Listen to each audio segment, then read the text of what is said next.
യുഎഇയിൽ സ്വദേശിവൽക്കരണത്തിൽ ഉദ്യോഗസ്ഥരെ ഏതെങ്കിലും തരത്തിൽ കബളിപ്പിക്കാൻ ശ്രമിച്ചാൽ നേരിടേണ്ടി വരിക ഗുരുതര പ്രത്യാഘാതമായിരിക്കുമെന്ന മുന്നറിയിപ്പ് നൽകിയിരിക്കുകയാണ് മാനവ വിഭവ സ്വദേശിവൽക്കരണ മന്ത്രാലയം. സ്വകാര്യ കമ്പനികളിൽ സ്വദേശികളെ നിയമിക്കണമെന്നുള്ളത് രാജ്യത്തിന്റെ നിയമമാണ്.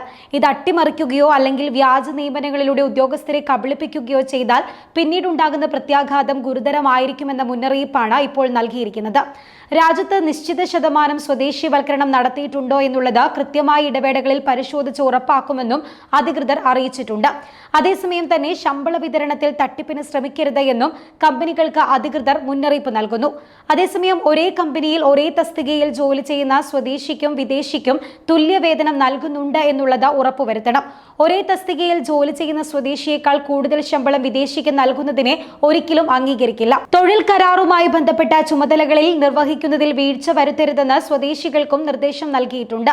സ്വദേശി നിയമനം സംബന്ധിച്ച ഒഴിവുകൾ പ്രസിദ്ധീകരിക്കുമ്പോൾ മന്ത്രാലയത്തിന്റെ മുൻകൂർ അനുമതി തേടിയിരിക്കണം. ഒരാളെ ജോലിയിൽ എടുത്തു കഴിഞ്ഞാൽ മന്ത്രാലയത്തിന്റെ നിർദ്ദേശങ്ങൾ പാലിച്ചുകൊണ്ടുള്ള തൊഴിൽ കരാർ എത്രയും വേഗം നടപ്പാക്കണമെന്നും വേജ് പ്രൊട്ടക്ഷൻ സിസ്റ്റം വഴി കൃത്യമായ ശമ്പളം കൈമാറണമെന്നും നിർദ്ദേശമുണ്ട്. ഒപ്പം ജോലിയിൽ പ്രവേശിപ്പിച്ചവർക്ക് കൃത്യമായ തൊഴിലിടം, ജോലിക്ക് ആവശ്യമായ ഉപകരണങ്ങൾ, പരിശീലനം, ശാക്തീകരണം എന്നിവയും ഉറപ്പാക്കണം. വർക്ക് പെർമിറ്റ് നൽകുന്ന കാര്യത്തിൽ കാലതാമസം ഉണ്ടാകരുത്.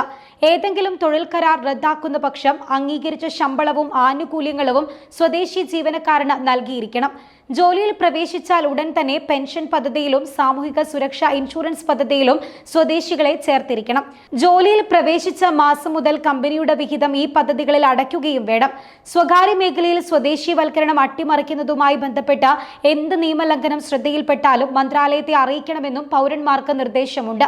എന്നാൽ ഈ നിയമങ്ങൾ ലംഘിച്ചാൽ പിഴകൾ ഓരോ സാഹചര്യത്തിലും വ്യത്യസ്തമായിരിക്കും. 1 കോടി ദിർഹമാണ് സ്വദേശിവൽക്കരണം നടപ്പാക്കാത്തതിന് ഒരു സ്വകാര്യ കമ്പനിക്ക് അബുദാബി കോടതി പിഴയിട്ടത്. അതേസമയം സ്വദേശിവൽക്കരണം അട്ടിമറിക്കാൻ ലക്ഷ്യമിട്ട 113 സ്വദേശികളെ വ്യാജമായി നിയമിച്ചതായും അന്വേഷണത്തിൽ കണ്ടെത്തിയിരുന്നു. സ്വദേശിവൽക്കരണ മന്ത്രാലയത്തിന്റെ പരിശോധനയിലാണ് ഈ കമ്പനി പിടിക്കപ്പെട്ടത്.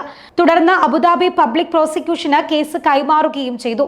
ഇതോടെ തൊഴിൽ പെർമിറ്റ് നൽകിയ പലരും കമ്പനിയിൽ ജോലി ചെയ്യുന്നില്ലെന്നും കണ്ടെത്തി.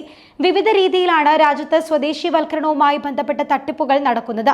നിയമനം ലഭിച്ച ശേഷം തൊഴിൽ കരാർ പ്രകാരം ജോലി ചെയ്യാതിരിക്കുക, നാഫിസ് വഴി ലഭിക്കുന്ന ആനുകൂല്യങ്ങൾക്കായി തെറ്റായ വിവരങ്ങൾ നൽകുക തുടങ്ങിയ തട്ടിപ്പുകളും രാജ്യത്ത് നടക്കുന്നുണ്ട്.